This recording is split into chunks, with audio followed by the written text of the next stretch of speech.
बाबा साहब से पहले की पत्रकारिता, बाबा साहब की पत्रकारिता, बाबा साहब के बाद की पत्रकारिता, उसमें हमें काम करने की जरूरत है। क्यों स्वराज जी? क्योंकि तभी वो समझ में आएगी लोगों के पास, उनकी आएगी जो सवर्ण जाति के लोग हैं। सवर्ण जाति के लोग आज तक, आज की डेट में जो पत्रकार हैं बड़े बड़े कैसे भी हैं, वो जानते ही नहीं बाबा साहब पत्रकार थे और न पढ़ना जानते।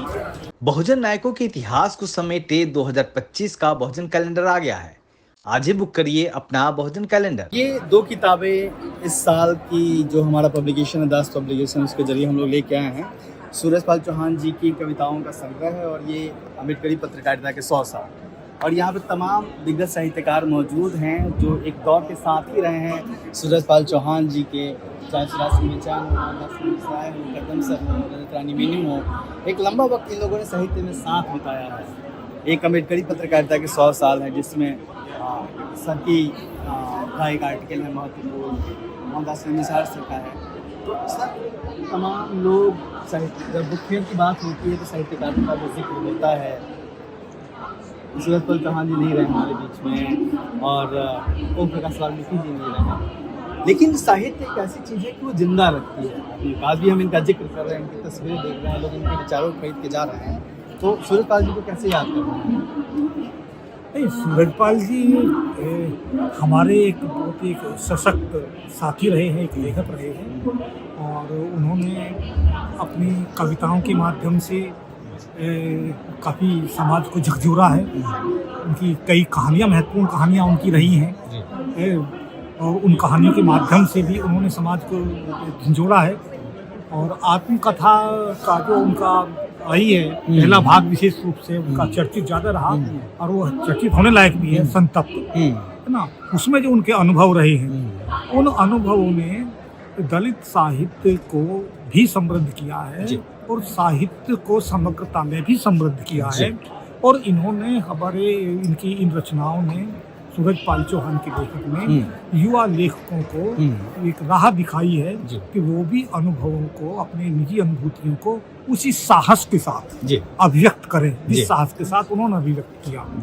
और उसमें ये जरूर है कि कुछ सावधानियां सूरजपाल चौहान जी ने नहीं बरती बाद में आकर के, है ना। और वहाँ लगा कि वो साहित्यकार कम, कुछ टिप्पणीकार अधिक हुए, है ना।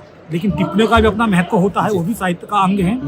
लेकिन हम याद करते हैं कि उनकी जो कविता, विशेष रूप से किताब ये धाकड़, कवि की धाकड़ कविताएं, इनमें 2 कविताएं इतनी महत्वपूर्ण हैं कि जो यदि सूरजपाल चौहान कुछ और नहीं भी लिखते, केवल वो 2 कविताएं ही लिखते, तो उनसे भी वो आज उतने ही महत्वपूर्ण होते हैं। इनमें एक कविता है ये दलितों की बस्ती है, जो इस किताब का शीर्षक है, और दूसरी है मेरा गाँव, मेरा गाँव कैसा गाँव।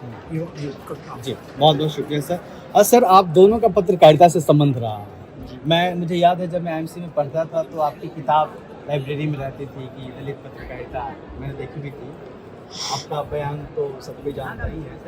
ये किताब एक और हम लोग लेके आए हैं, दलित पत्रकारिता के सोच, कितनी, अगर इसके कंटेंट के अलावा इस शीर्षक पर बात, ये कितना आप समझ रहे हैं कि ये हम काम कर सकते हैं? ऐसा है कि पूरी राष्ट्रीय पत्रकारिता और समांतर दलित पत्रकारिता, उसका प्रतिनिधित्व करती है बाबा साहब की पत्रकारिता, हैं।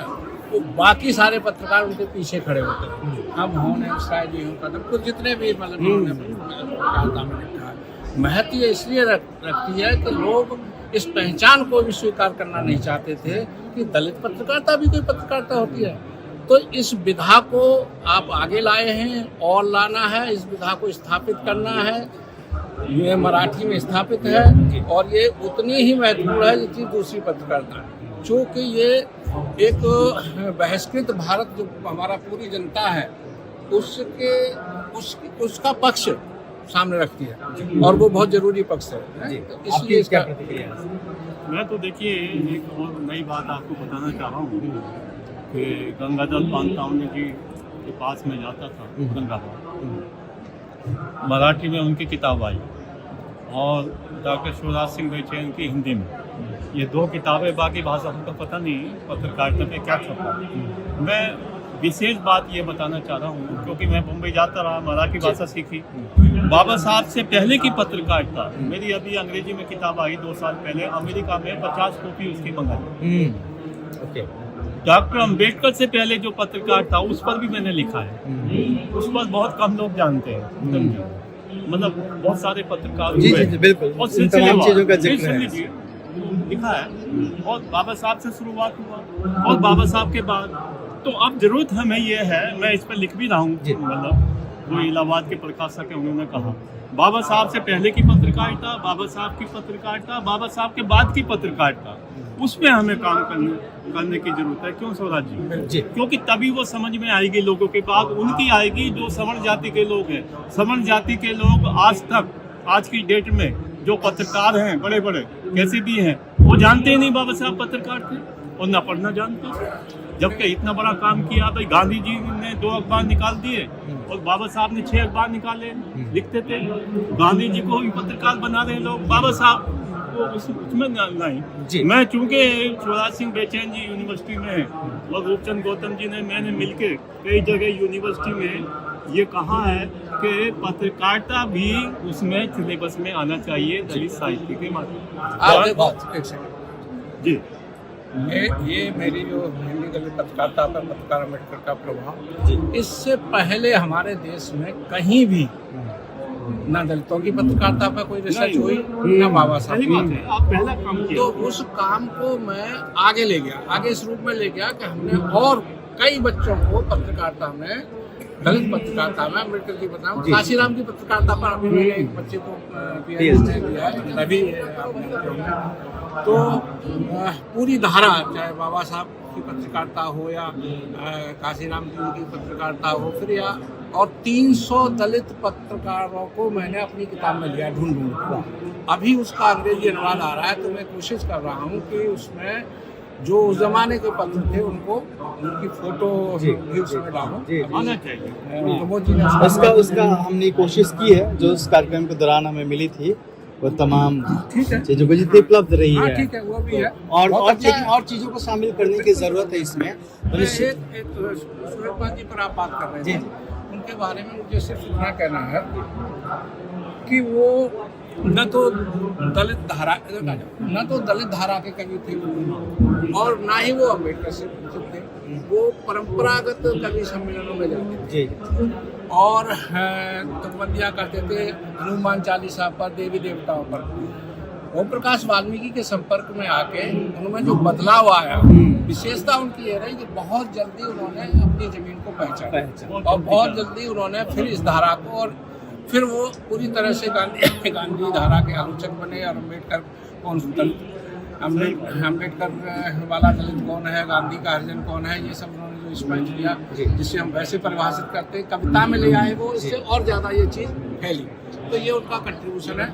लेकिन बाद में फिर जैसा कि कदम जी कह रहे थे, उनमें जज्बातीपन बहुत ज़्यादा आया और जो अपने उपजातियों वाला मसला है वो भी उनमें हुआ। तो ये कुछ उनके, लेकिन ये है कि जिस दौर में जितना कोई काम कर जाए, जितना सकारात्मक है, वो आने वाली पीढ़ियों की मदद बिल्कुल। तो ये एक सिलसिला है जो चलता रहेगा। और बाबा साहब को एस्टैब्लिश करने की आज जर्नलिस्ट हम लोगों ने कोशिश की थी। मूक नायक के 100 साल का कार्यक्रम हम लोगों ने आयोजन किया था, जिसमें तमाम सीनियर लोग मौजूद थे और इन लोगों की देख रेख में हमने वो कार्यक्रम संपन्न किया था। तो इस तरीके से एक समृद्ध हो रही है दलित पत्रकारिता, कहीं ना कहीं दलित साहित्य समृद्ध हो रहा है। और बुक फेयर 9 फरवरी तक है, सुबह 10 बजे से शाम को 9 बजे तक। और तमाम जो साहित्यकार दिख रहे हैं, इनकी तमाम किताबें वाणी, राजकमल ने छापी है, हमने भी छापी है। आइए यहाँ पे स्टॉल पे इन लोगों की किताबें पढ़िए, अम्बेडकरी साहित्य पढ़िए और पुस्तक मेले में ज़रूर आइए, क्योंकि ये जो पुस्तकों का महाकुंभ है, यहाँ पे दिमागी मोक्ष की गारंटी है, इतना मैं कह सकता हूँ। देखते रहिए दलित पुस्तक।